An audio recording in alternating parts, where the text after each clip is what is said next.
Welcome to the Authoritative Approach, where we work to avoid the all or nothing mentalities in faith, parenting, and relationships. Today, we are joined with Dr. Ray Guarendi.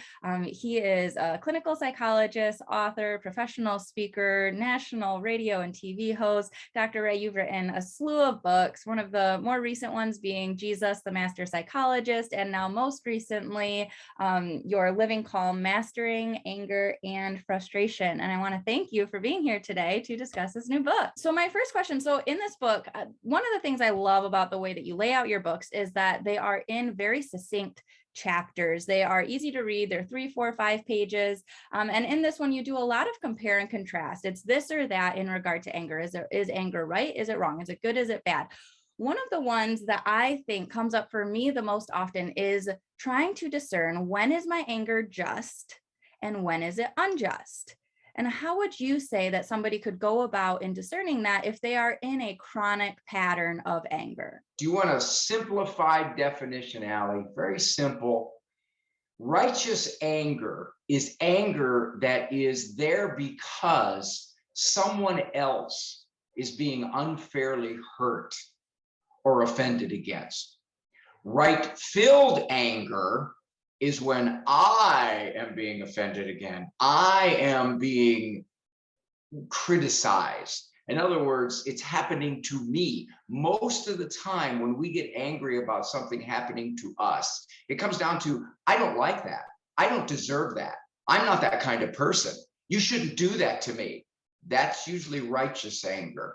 So if somebody was treating me, say, unfairly, my husband comes home, I have cleaned the entire house, everything's clean, but I happened to fail to unload the dishwasher, say, and he gets mad at me for, obviously his anger might be unjust in the first place, but say he gets angry at me for not unloading the dishwasher, would my anger in return, even though it's at me, if I were to get angry in return, how would you balance that? Well, for you to get angry in return, you're playing by his rules. If we assume, Allie, that the people listening and watching this want to follow Jesus Christ, then it doesn't give us a right to respond in kind or in unkind to somebody else. So if you're angry at me and I think to myself, she has no right to be angry at me like that. After what I did 92% of what she wanted, and the 8% I fell short, she's critiquing me. Okay, that may be legitimate, but how I react to you because of that can agitate me and hurt you. So if I say, oh, I see, Allie, I see. I just didn't do it good enough, did I? I didn't do it good enough. You know what? You're a princess. You're a princess and a diva. Your father warned me on our wedding day, and I didn't even listen to him. Now, that's pretty attacking, all right? But even if I don't go that far, even if I stew and all night long I'm barely talking to you because you offended me. See, that's where I think we got to get a grip on it for 2 reasons. One, I'm the one being miserable. And 2, I don't think our Lord would want me to act that way, even though you acted that way toward me. Very fair.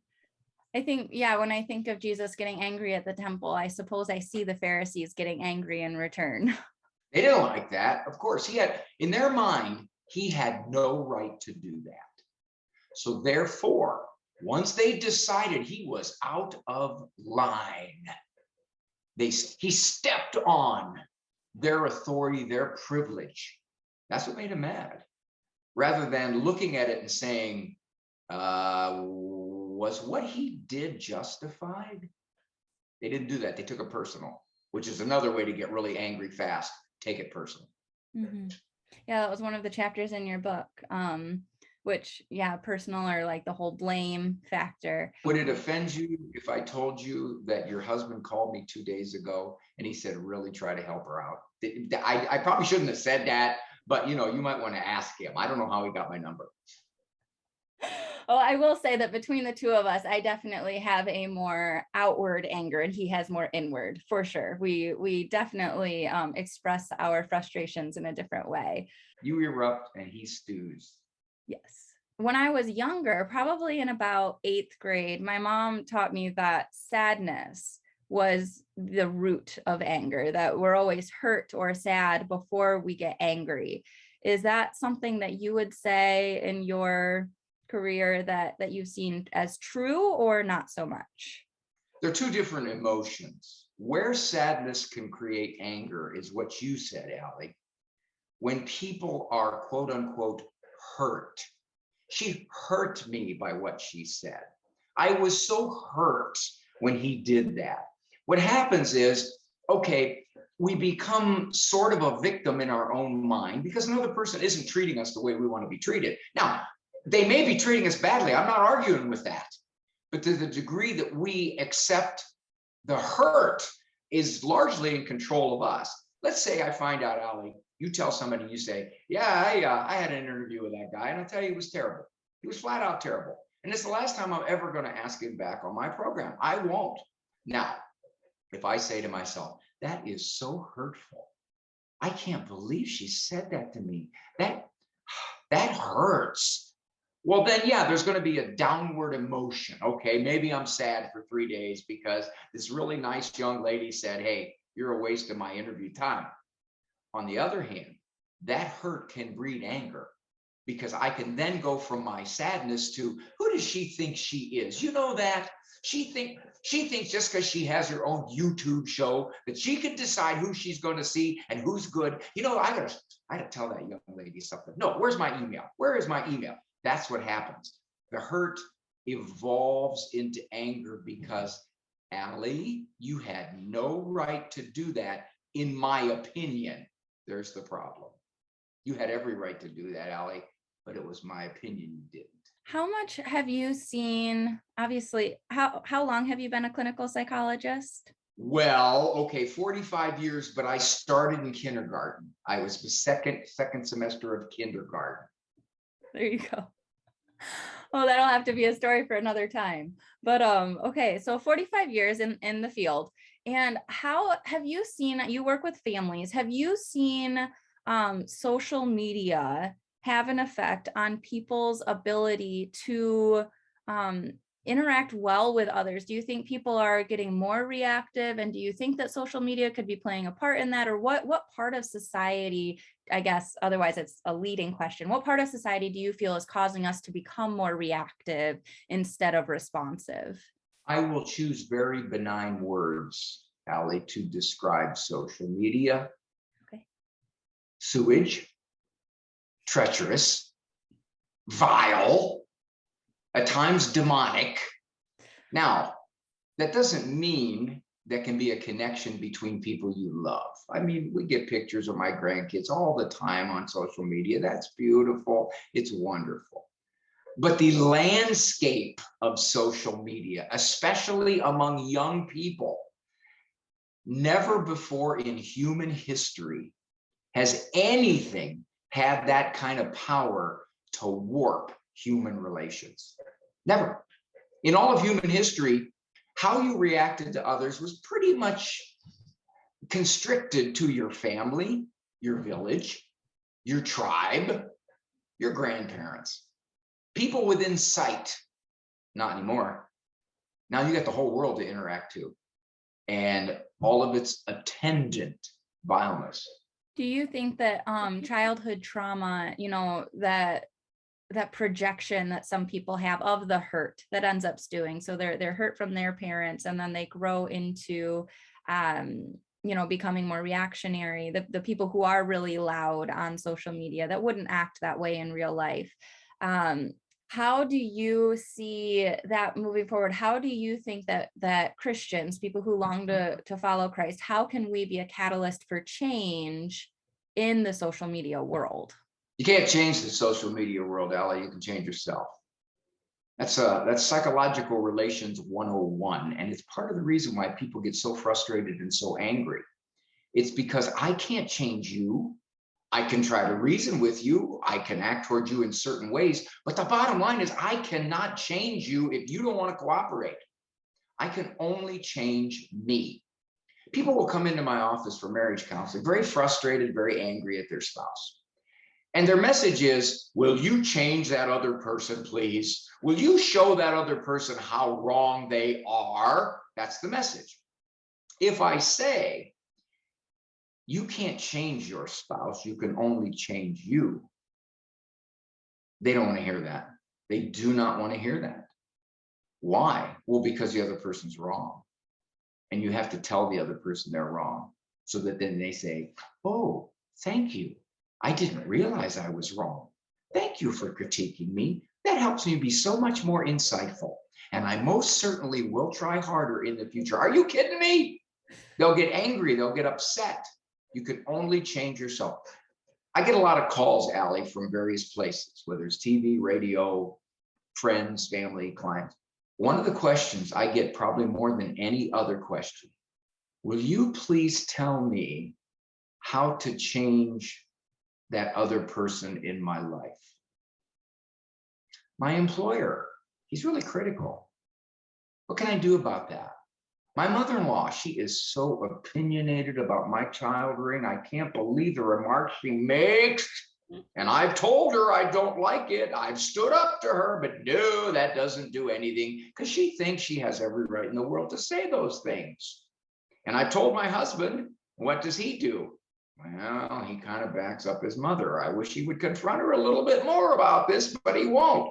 So all of these questions hinge around the same theme. Tell me how to make them be different. Tell me how to make that person talk and act differently. And to the degree you get to a point in your life where you realize, I can't make you talk or act differently. I can do what I can to reason with you. But once I decide that is who you are and that is the way you're going to be, I have a decision to make. Am I simply going to accept that and move forward? I'm not saying accept it and be happy about it. I'm just saying that's the way it is. She's opinionated. What are you going to do? You know, you can't bring up a political opinion because it's going to end up in an argument. Okay, that's who she is. You think she's going to ever be any different? No, she's 74 years old. Okay, let it go. But we don't. We get ourselves so agitated over the fact that people are not acting the way we want them to act. That is probably the single biggest factor in people's anger and frustration. You're not doing what I wish. You know, you and I, before this interview, Allie, you sent me an email about a week or so ago. I never got it. Okay, so along around 1:15 or so, I'm thinking, well, I guess she forgot. Okay, she forgot. All right. I'm not going to say, you know, I blocked out a half an hour for her in my schedule. You know, if this is the way she's going to conduct things, she better not even try to ask me again for another interview because I'm a busy man. Now, why do I need to do that? I can just simply say, well, for whatever the reason, she forgot. Let me make a sandwich. And that's really the key to dealing with your anger and frustration, which is people are going to do all kinds of things you don't like. Mm-hmm. And if you insist that they not do those things, you're going to be in a perpetual state of agitation. If you saw my email signature, you would know I am a certified massage therapist. I practiced for 7 years or so. I specialized in craniosacral and somato-emotional release therapies. And I recently started a parenting, spiritual, and lifestyle coaching business. And a lot of people have gotten I've gotten pushback from it saying, well, what business do you have doing a parenting coaching? And part of it is, well, you know, because I'm not trained in child development, I don't know, you know, I haven't gone to school for. That may be a good thing. That too.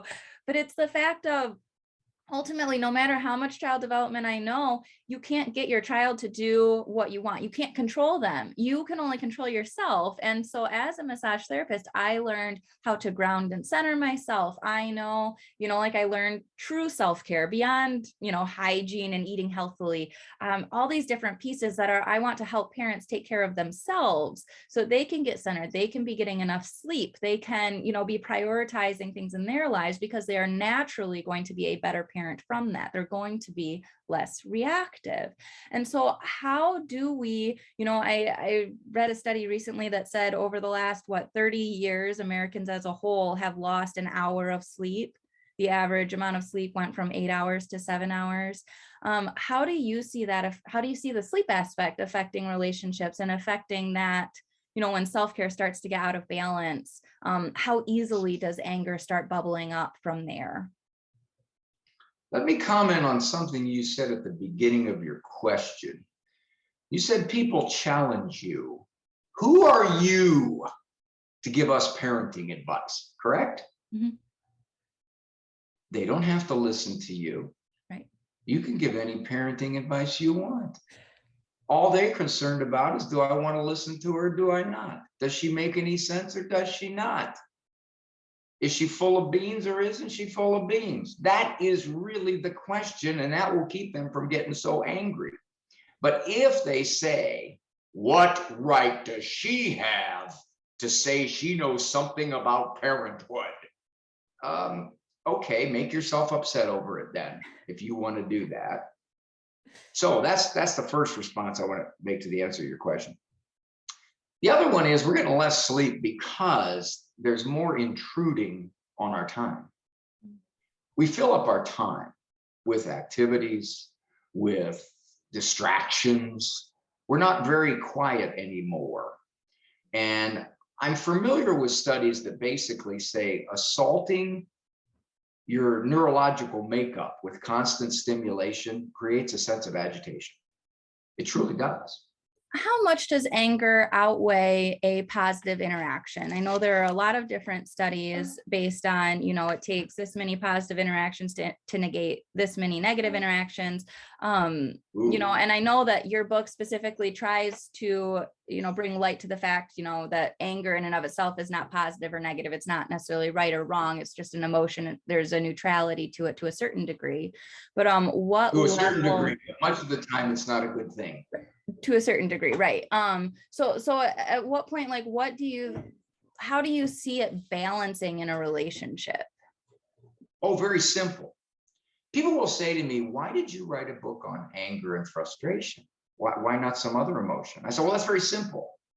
Because Allie, I'm not going to get upset at you or fling insults at you because I'm sad or because I'm anxious.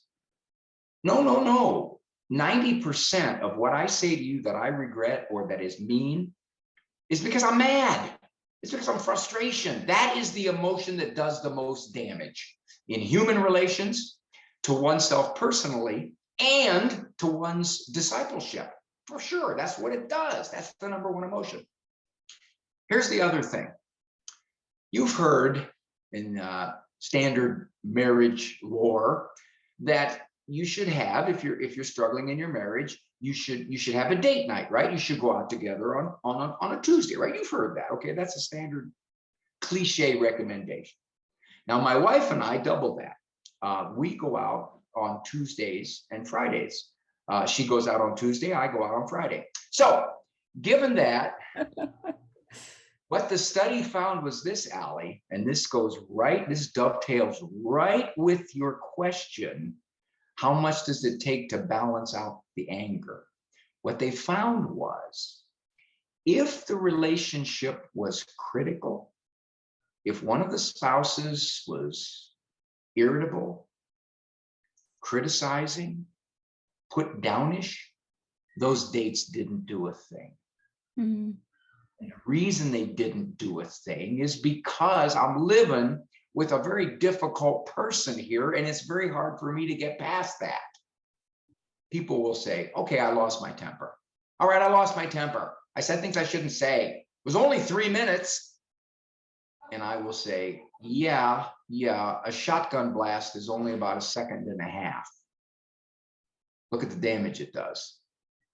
So it's very hard to compensate. If I unload on you, Allie, if I talk about all the things I don't like about you, if I accuse you, you're thoughtless, you're arrogant, you're opinionated and unpleasant. You know that? You're so self-absorbed, Allie. If I do that, I dare say it's going to take a long time for me to get back in a positive balance sheet with you. Mm-hmm. It's the old one time I went in and I ordered flowers for my wife. Hadn't done it for quite a while. probably my wedding rehearsal dinner. So I went in and I ordered a rose. And the florist says, "What did you do?" What? What do you mean what I do? She goes, "Well, when guys come in here, they buy a flower and it's not a special occasion. They're saying, 'I'm sorry' for something they did." I said, no. I said, "Hey, wait a minute. Now that might be the case with those other guys, not me and my wife. We're much more mature than this." I went home. I gave her the flower. You know what she said to me, Allie? "Ray, what did you do?" I said, "Honey, did you ever work at a florist shop?" The bottom line is this. Much of the time when we are angry or upset or frustrated with someone, and it comes out, I had to clear the air. It comes out. It's really hard to then compensate for that in some way. It is. It takes a lot. And depending upon who you did it to, you may never be able to compensate. They may decide they don't want to talk to you anymore. They may decide they really don't want you in their lives. They may decide that every interaction you have with them is going to be frosty. How did you know she would react like that? I never thought she would. Okay, I made a comment. I didn't mean to be insulting. Okay, I made some comment. I probably shouldn't have made it. But I'll tell you what, since then, she's barely even talked to me. I've apologized twice. Still, you got to be real careful what comes out. It's hard to make up. So what do you do in the situations then? I guess particularly, it sounds like the focus would be on the family, right? On these immediate relationships. And in my mind, I see a lot of my generation's interactions on social media. I see people who genuinely don't care if they have a really bad relationship with someone else. In fact, they thrive off the negativity. And so basically there would just come a point then, probably also in a personal relationship where at what point is enough, where there's enough unjust anger coming at you, at a person. Like, at what point do you draw that line of saying, okay, I'm officially like no longer going to be a martyr. I don't want to receive this anymore. At what point obviously it's very individualized, but if there was an overall mentality of it. You remember when people were only anonymous in cars? You could see some of the most vile mouth movements if you pulled out in front of somebody and didn't see them. Or if they had, how shall we say, a non-verbal hand gesture. And they could do that in cars because there was a certain degree of anonymity. Well, social media is totally anonymous. All right. And people can be very hostile and nasty.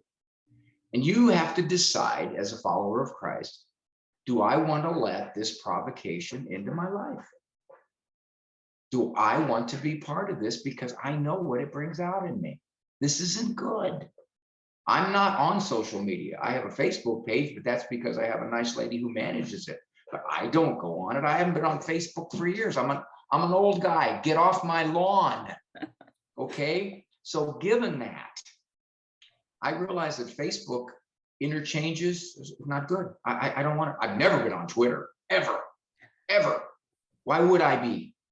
All right. So given that, I have to decide who matters in my life.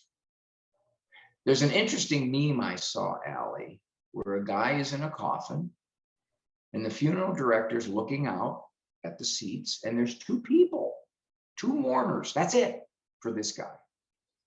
And the funeral director says, boy, I expected a lot more people. He has 2,000 Facebook friends. Mm. Says it all. Mm-hmm. There's a law called the law of social proximity. It's a law I made up in the book. I basically said the people closest to us have the most power to agitate us. They have the most power to bring out the bad side of us. A lot of people will never show a side that they show to their spouse or their kids to other people. Never. They never show that. Well, other people don't irritate me. Well, yeah, you're not around them as much. But why do you do this? Why do you do this to the people you are supposed to love the most? You would often treat the worst. It's like the woman who says, I had a lady come up to me the other day and said, I work with your husband. He is the sweetest, the kindest, the most positive. All the ladies at work love him. And the woman said, I had to get out the picture and say, is this the guy who you're talking about? Exactly. You don't want the people closest to you saying, I wish I was treated like that. I always felt that that was because we knew that we could get as mad at them as we wanted, and they wouldn't leave. The people that are close. Well, first of all, that's not true. Okay. 80% of all divorces are not because of pathology. It's because I don't like you anymore.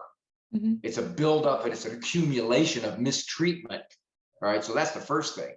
But secondly, no, I think that we really don't try as hard. I'll use this example, Allie.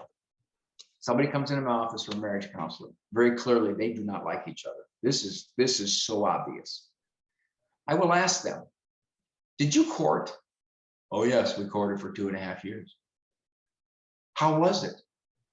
Oh, it was very nice. Very nice. I mean, we just had the most wonderful times. We treated each other. So, well, wait a minute. What was the motive for doing that? And now you can't do that anymore? Well, there's just been a buildup of hurts.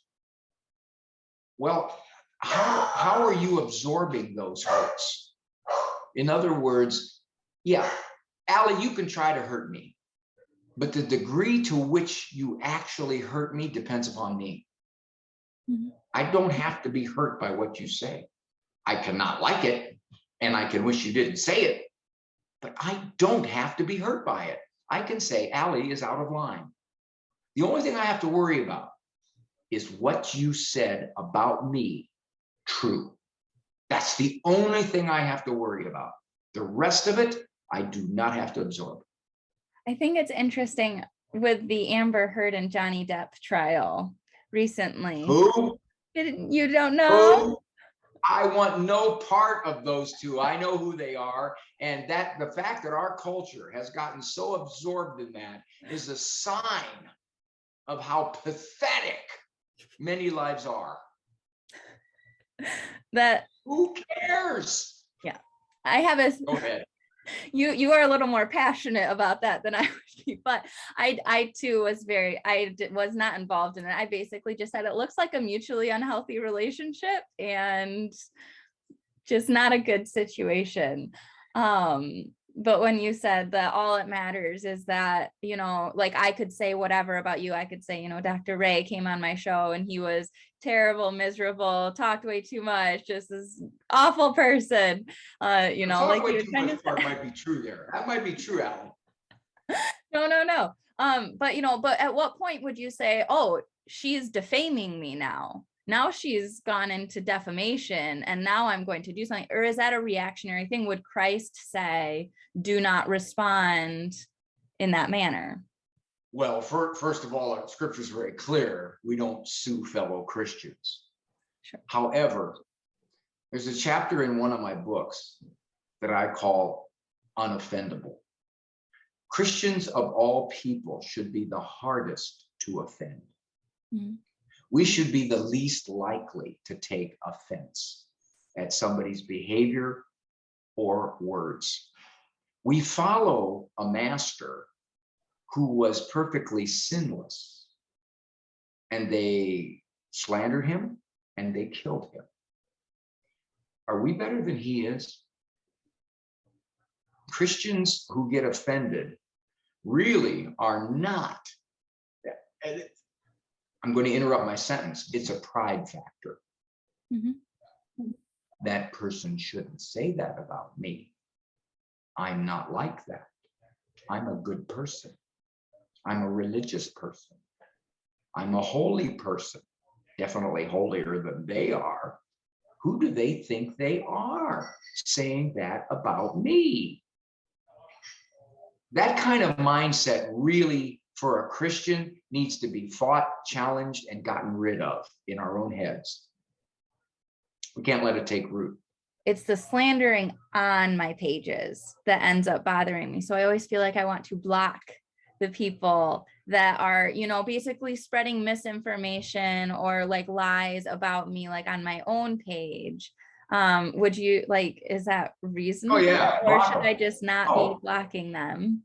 oh no, block them. Why? Why do you have to allow Right. That's how I felt. someone to say, I don't like this about you, and you're thinking to yourself, I don't even know who you are.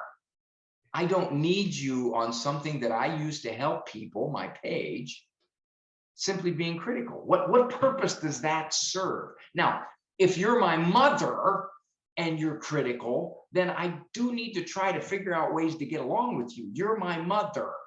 But this person over here, Allie, I get those kind of emails. And my thought is, why do you feel compelled to tell me these things? One, why do you think I care? And two, what is it about you and your life that you have to verbally attack? Somebody you don't even know because you disagree with them? I don't even waste my time anymore on that stuff. I've been told it's because of the level of influence, that they disagree with how we would be influencing, and therefore it is wrong, which my response has always been, well, then please start making videos and content reflecting your styles. And if it's as effective and worthwhile as the content I make, then your following will build to be the same amount of mine. Go ahead. Well, let me summarize that in 4 words. Get your own show. Yeah, there you go. Exactly. Yes, it's true. Well, that's very good. Well, I guess as a final question, in regard to specifically Living Calm, would you say that this is a good starting point for somebody who has been struggling with anger? Would this be the first book that you would recommend that they would read, or should they read a different book of yours first? What kind of question is that? I'm going to recommend another book? Is this a good starting point? There's plenty of good books out there. But I think that book, I had a guy write me the other day, and he just said it was the best book on anger he's ever read. And I know there for a while on Amazon, it was #1 release for anger counseling. So given that, I think it must speak to people, and it's practical in the sense that here are some things you can do that you might not realize that can calm you down and let you live a more settled existence. If you want it, Allie, the easiest way to get it is to go to the EWTN catalog site or my website, which is drray.com. Wonderful. Well, yes, I definitely, like I said, I definitely enjoy the easy to read format that you present your books in, and just the little bites, the little nuggets of truth in each of those chapters. And so I definitely appreciate your work in this sector. And yeah, I mean, I definitely would recommend it to somebody. I was wondering what you thought. Well, good. Well, thank you so much for joining me today, Dr. Ray. It was a pleasure to have you on, and I really appreciate, like I said, all the work that you're doing. And thanks for entertaining my personal questions as well there, as I kind of wade through these waters alongside Catholic, kind of swimming against the current a little bit in this world. If you're going to be a follower of Christ, you are going to be countercultural in our culture. Thank you for bringing light to all of it. And I do hope that you just have a blessed day. You too, Allie. Thanks for having me.